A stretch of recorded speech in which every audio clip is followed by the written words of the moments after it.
Qu'est-ce qu'un plasmon localisé?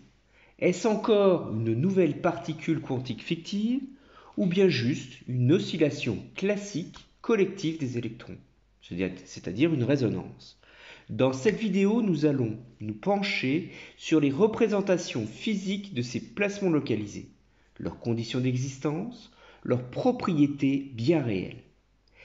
Et en particulier, montrer tout leur intérêt pour l'exaltation des champs électriques et leur utilisation comme capteur. Alors pourquoi vouloir exalter le champ électrique? Nous l'avons déjà vu, dans la spectroscopie Raman, elle est basée sur la détection de la polarisation P d'un ensemble grand N de molécules. Et ces molécules ont une polarisation caractéristique alpha. Alors pour polariser les molécules, on va exciter ces molécules avec un champ électrique, souvent par l'intermédiaire d'un laser. Typiquement, un laser de 1 mW de classe 3, focalisé sur un spot de rayon de 1 micron, va produire un champ électrique d'environ 100 volts par mètre. Eh bien, les spectroscopies exaltées ont pour objectif de sonder un nombre de molécules très faible.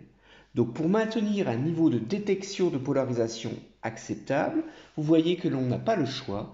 On doit augmenter le champ électrique grand E d'un gain grand G, et vous vous doutez bien que le plasmon a son rôle à jouer ici. On peut augmenter ce champ électrique jusqu'à la tension de claquage dans l'air, qui est de 3600 kV. On cherche donc à atteindre localement des gains de 10 puissance 4 ou de 10 puissance 8 si on raisonne en énergie. Vous voyez que le défi est de taille. Est-ce possible? Nous allons voir que cet effet levier va être obtenu expérimentalement à l'échelle nanométrique grâce à des nanoparticules. Et ces nanoparticules métalliques, bien réelles, vont supporter d'autres particules fictives, celles-ci. Ce sont les plasmons. C'est l'objectif de cette vidéo, vous faire comprendre ce concept de plasmon localisé. Alors tout d'abord, à quoi vous fait penser ce mot plasmon? Si je vous dis photon, électron, phonon, cela vous fait penser à des particules bien réelles. Souvenez-vous l'hypothèse de Louis de Broglie. En 1927, il affirmait qu'à toute particule de matière, on peut lui associer une onde. Alors les photons, on lui a associé la lumière, les électrons aux orbitales atomiques et les protons aux ondes structurelles du noyau. Et les photons, eh bien, ce sont des bosons indiscernables associés à une statistique, la statistique de Bose-Einstein, tandis que les électrons et les protons, eux, sont des fermions discernables et ils suivent les statistiques de Fermi-Dirac. Alors le plasmon est bien une particule, oui, mais pas forcément réelle, on l'a dit fictive. Alors vous pensez à une particule sortie de l'imaginaire ou bien encore une particule complexe peut-être. On préfère aussi les appeler les quasi-particules. Alors réfléchissez, connaissez-vous déjà des quasi-particules?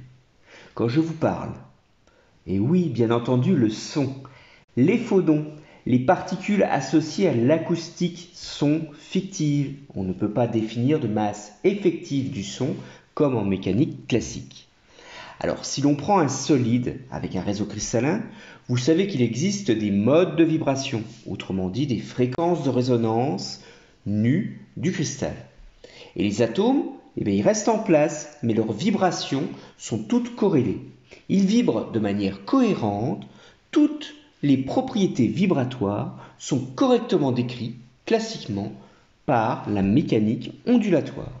Eh bien, la vision quantique est de considérer que ces modes de réseau n'échangent de l'énergie que par paquet d'énergie h nu. Vous pouvez retenir que la quasi-particule est reliée à un effet collectif, un effet d'ensemble, c'est-à-dire un effet du réseau des atomes. On associe alors la quasi-particule, le phonon, au mode de vibration collective, aux vibrations de réseau.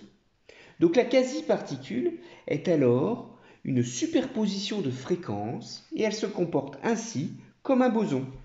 Connaître le comportement de ces phonons fictifs sont utiles et cela explique des propriétés bien réelles et non des moindres. Les capacités, les conductivités thermiques ou sonores, et dans les solides, les gaz et les liquides. Mais revenons à l'objectif de notre vidéo, les plasmons.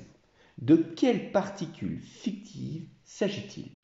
Eh bien, le plasmon a été associé aux ondes d'un plasma d'électrons. Vous allez me dire qu'on ne fait que décaler le problème. Qu'est-ce qu'un plasma? Alors, vous connaissez les trois états naturels de la matière que l'on trouve sur notre Terre, solide, liquide et gaz. Tout cela est d'ailleurs bien décrit par le phonon. Alors, le quatrième état, c'est le plasma.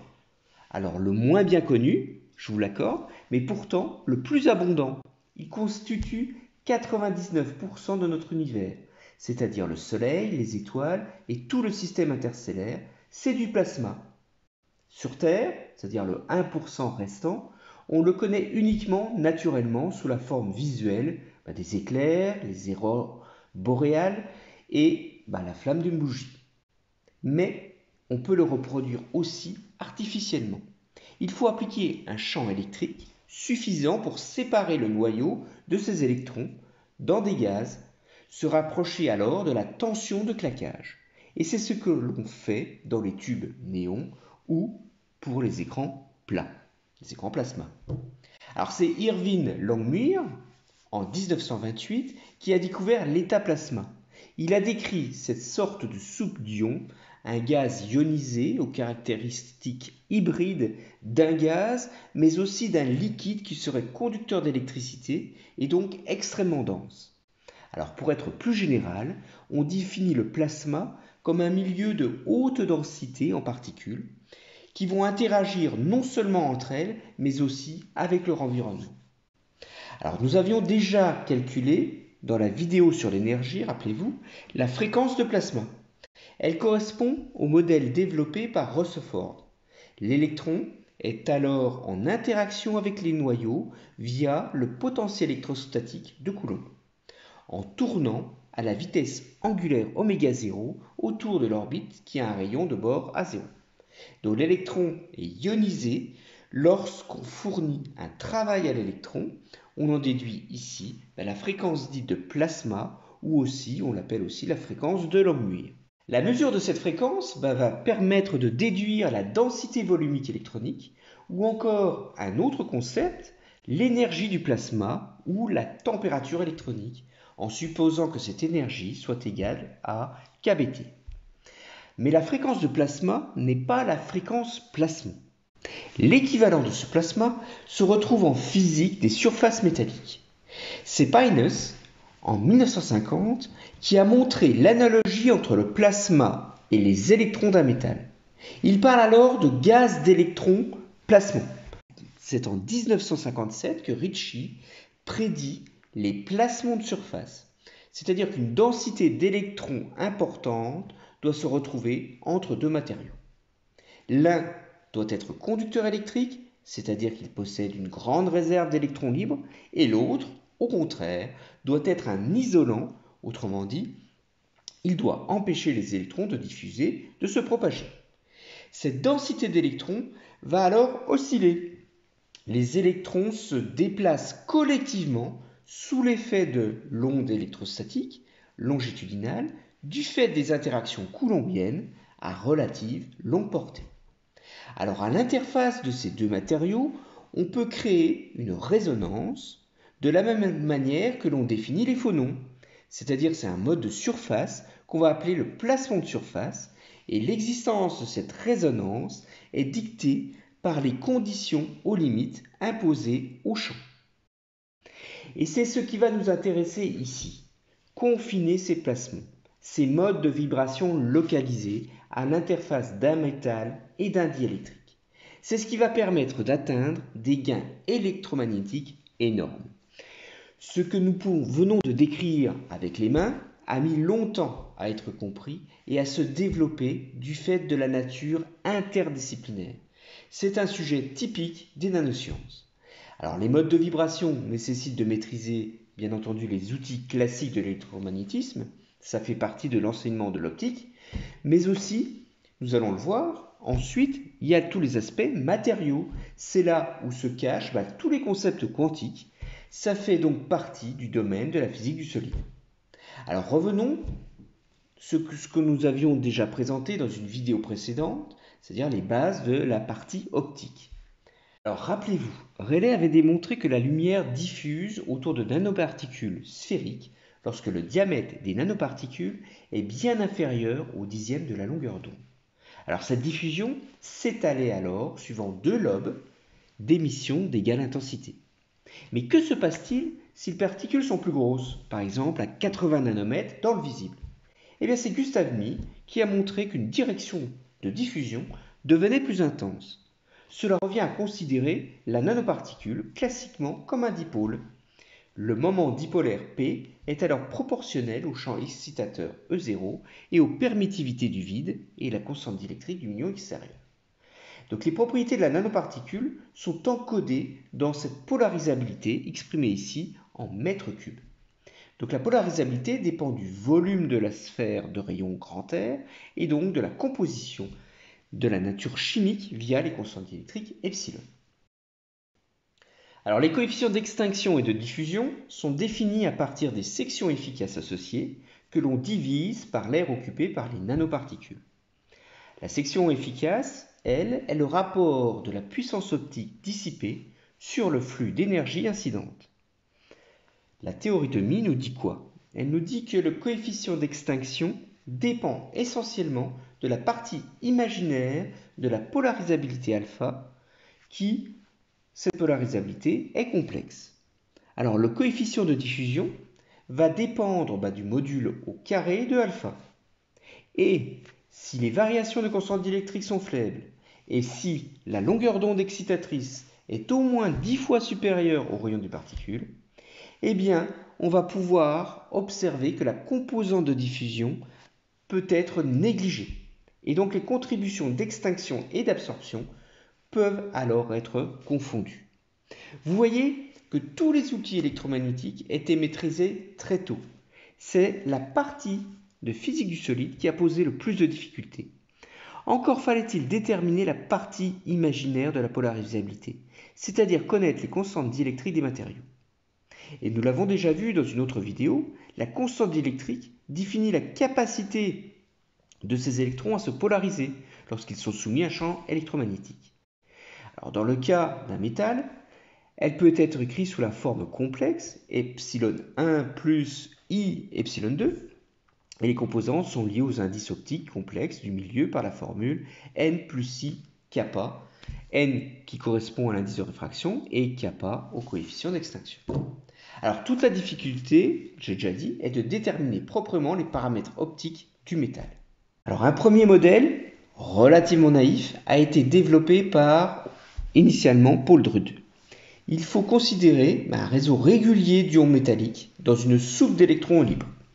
Drude a développé une théorie classique avec comme système l'électron qui a une masse ME et une charge -E. Alors il va considérer cet électron comme libre. Libre puisqu'il est entre guillemets délocalisé dans le métal. Libre, pas tout à fait. Drude commence à dire que cet électron est quasi libre, car il est libre suivant une distance que l'on appelle le libre parcours moyen. Mais ensuite, Paul Drude imagine des collisions avec le réseau régulier d'ions. Alors la science montrera plus tard que ces collisions sont en fait avec les phonons, que l'on a déjà parlé, les modes acoustiques du métal. Bref, on estime classiquement la fréquence des collisions par gamma, le rapport de la vitesse des électrons sur le libre parcours moyen. Alors je vous donne l'équation qui n'est rien d'autre que l'application des lois de Newton. Vous reconnaissez un oscillateur harmonique amorti par un terme de frottement qui dépend bien sûr de la vitesse. Et la résolution de cette équation est bien connue et on obtient donc le déplacement grand X des électrons. Alors on peut faire apparaître la fréquence de plasma de Langmuir. Alors que peut-on en déduire? Eh bien, lors du déplacement des électrons, on a accès ensuite directement à la polarisation de la nanoparticule. Cette polarisation dépend de la constante diélectrique que l'on peut ainsi déduire la constante diélectrique a bien une partie imaginaire et une partie réelle. À cette étape, il convient de vérifier a posteriori la cohérence du modèle de Drude par l'expérience, donc avec des mesures par ellipsométrie par exemple.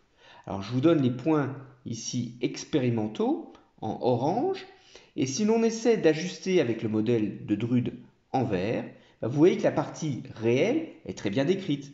Par contre, on voit tout de suite que l'on peut rencontrer des limites quantitatives sur la partie imaginaire de epsilon pour des énergies au-delà de 1,8 électronvolts, c'est-à-dire dans la partie visible du spectre. Et donc le modèle de Drude-Lorentz a alors été proposé pour pallier les limites dans la bande d'énergie 1,8 2,5 électronvolts. Il s'agit de superposer artificiellement un ou même plusieurs oscillateurs de Lorentz, c'est-à-dire d'autres dipôles vibrants, et vous voyez que l'on rattrape les données expérimentales, mais avec des paramètres empiriques. Alors si on se tient à une vision pragmatique, c'est-à-dire qu'on peut se contenter largement de cette représentation empirique qui décrit très bien les propriétés de l'or. On peut opter aussi pour une vision, on va dire, quantique, autrement dit, une représentation des états électroniques du métal. Et vous allez voir que cela permet d'expliquer pourquoi le modèle de Drude n'est pas suffisant dans le domaine du visible. La bande S est très large et correspond aux électrons libres de conduction. La bande D, elle couvre un domaine plus étroit en énergie qui se trouve entre 2 et 5 électronvolts sous le niveau de Fermi. Le niveau de Fermi qui lui est à 5,5 électronvolts. Donc des transitions, vous voyez, interbandes sont possibles depuis la bande D vers les états libres de la bande S au-dessus du niveau de Fermi. Donc l'énergie minimum pour qu'une telle transition se réalise correspond à l'énergie entre la bande supérieure de la bande D et l'énergie de Fermi. Et cela correspond à 1,7 électronvolts pour l'or, et vous voyez que ça la colle avec l'expérience. Donc une transition interbande est donc responsable de l'absorption des photons de longueur d'onde inférieure à 700 nanomètres pour l'or. Donc les transitions quantiques visibles vont dépendre, bien entendu, vous voyez ici, de la nature des matériaux. Ce que nous avons vu en dessous de 700 nanomètres pour l'or sera moins marqué pour l'argent, c'est en dessous de 400 nanomètres. Mais des métaux comme l'aluminium auront une partie réelle de epsilon grande, un haut pouvoir réfléchissant, mais surtout une partie imaginaire de la constante qui sera résonante autour de 800 nanomètres, et donc tout le spectre visible sera absorbé. C'est donc la position de la transition quantique qui explique la propriété de couleur. L'orbe absorbe plus le bleu, le vert et le violet, et donc ce sont le rouge, orange, jaune qui sont les plus réfléchis, et cela explique la belle couleur jaune-doré si caractéristique de l'or massif. Donc la transition quantique interbande est donc responsable des propriétés du comportement du métal. Et c'est l'ajout artificiel des oscillateurs de Lorentz qui traduit le caractère quantique des transitions interbandes.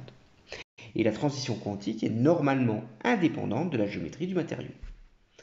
Revenons aux conditions d'excitation du plasmon. Nous avions dit que la résonance plasmon dépend de la polarisabilité alpha. Elle augmente si le dénominateur de la polarisabilité est minimum. Donc le plasmon, c'est donc bien un effet purement diélectrique. Et cela nous donne les conditions de Fröhlich. La partie réelle doit être égale à 2 fois la constante diélectrique du milieu. Et dans le même temps, la partie imaginaire de epsilon doit être minimum. Dans la réalité, nous l'avons vu, elle est rarement nulle. Et l'on trouve ces conditions vérifiées pour les métaux nobles comme l'or, l'argent, alors vers 600 nanomètres pour l'or et plutôt 400 nanomètres pour l'argent. Et pour l'aluminium, nous ne sommes plus dans le visible, mais plutôt les UV vers 200 nanomètres. Le cuivre, lui, serait avec une résonance dans le proche infrarouge. Alors on vérifie bien, en représentant la polarisabilité, que la résonance de l'argent est plus dans le bleu-violet, alors que celle de l'or est dans le jaune. Ces courbes de résonance vont bien entendu être fortement dépendantes de l'environnement de la particule, via la constante diélectrique extérieure. Alors lors du passage de l'air à l'eau, c'est-à-dire avec une variation d'indice de réfraction qui est entre 1 à 1,33, et bien ça va entraîner des glissements de la résonance de plus de 50 nanomètres. Cette sensibilité peut être utilisée pour concevoir des nanocapteurs. Mais alors, une question nous vient à l'esprit. Pourquoi, lorsqu'on observe des nanoparticules d'or, elles ne sont pas, elles aussi, toutes jaune doré? Vous voyez bien ici une évidence expérimentale. La couleur des nanoparticules peut être ajustée dans toute la gamme du visible, jusque dans l'infrarouge, en modulant juste la taille et la géométrie des nanoparticules. Vous avez ici des nanobâtonnets, des cylindres ou des triangles. Alors jusque-là, nous avions dit que les conditions de résonance ne pouvaient varier qu'en fonction de la nature des matériaux mis en jeu. Eh bien, la constante diélectrique doit donc forcément dépendre aussi de la géométrie et de la taille des objets. Eh bien oui, ce n'est pas encore fini, on doit encore modifier cette constante diélectrique à l'échelle nanométrique. En fait, lorsque la taille de la particule devient de l'ordre de grandeur ou plus petite que le libre parcours moyen des électrons de conduction, les interactions de ces électrons avec la surface deviennent importantes et voire même prédominantes. Donc le libre parcours moyen va diminuer. Cette distance va être limitée par la taille de la particule et donc les électrons vont être confinés dans cette boîte. Alors quelle est alors la conséquence sur la constante diélectrique? C'est le terme d'amortissement, gamma, qui va être modifié. On introduit une collision additionnelle à la surface. Il nous faut donc remplacer le libre parcours moyen par la taille de la particule. Et vous voyez ainsi que la constante diélectrique, pourtant une valeur intrinsèque caractéristique du matériau à l'échelle macroscopique, va dépendre de la géométrie de la forme de la particule à l'échelle nanométrique. Vous commencez ici à entrevoir toute la complexité des propriétés des nanoparticules. Ce sont des objets à mi-chemin entre l'atome isolé et le solide. On peut s'attendre également à des propriétés spécifiques contrôlées par le rapport surface sur volume. Les niveaux d'énergie sont bien définis dans le cas d'un atome isolé ou bien d'un solide, et on peut s'attendre à ce que ça ne soit pas le cas quand il s'agit d'un ensemble de 10 000 atomes se situant entre les deux cas. Vous allez avoir des propriétés quantiques spécifiques, l'intrication. Cette taille nanométrique confère aux particules des propriétés particulières résultant de la modification du rapport surface sur volume. Alors pour conclure, on peut se pencher aussi sur l'exaltation électromagnétique des nanoparticules. Quel est le gain? Il faut alors calculer le champ électrique sortant en dehors de la nanoparticule. Alors à cette onde optique, on peut associer aussi une autre particule quantique qu'on appelle le polariton. Pour qualifier ce phénomène, on parle alors de SPP, Surface Placement Polariton. Pour faire simple, si l'on excite la nanoparticule avec une onde incidente E0, le champ extérieur maximum à la surface de la nanoparticule a pour ordre de grandeur celui de la polarisabilité normalisée par le volume de la nanoparticule. Typiquement, des gains maximum de 100 sont possibles localement en surface, ce qui va permettre d'atteindre ce que nous annoncions en introduction, des gains colossaux pour la spectroscopie exaltée, qui sont extraordinaires pour l'étude des molécules uniques. Voilà, nous avons rapidement balayé plusieurs représentations physiques des placements de surface localisés associés aux nanoparticules. Alors chaque représentation donne une vue bien entendu incomplète, autant que provisoire, mais c'est la vision sous tous ces angles différents qui permet une richesse, qui permet d'appréhender au mieux le concept de confinement du champ électromagnétique. Je vous remercie pour votre attention et je vous dis à bientôt.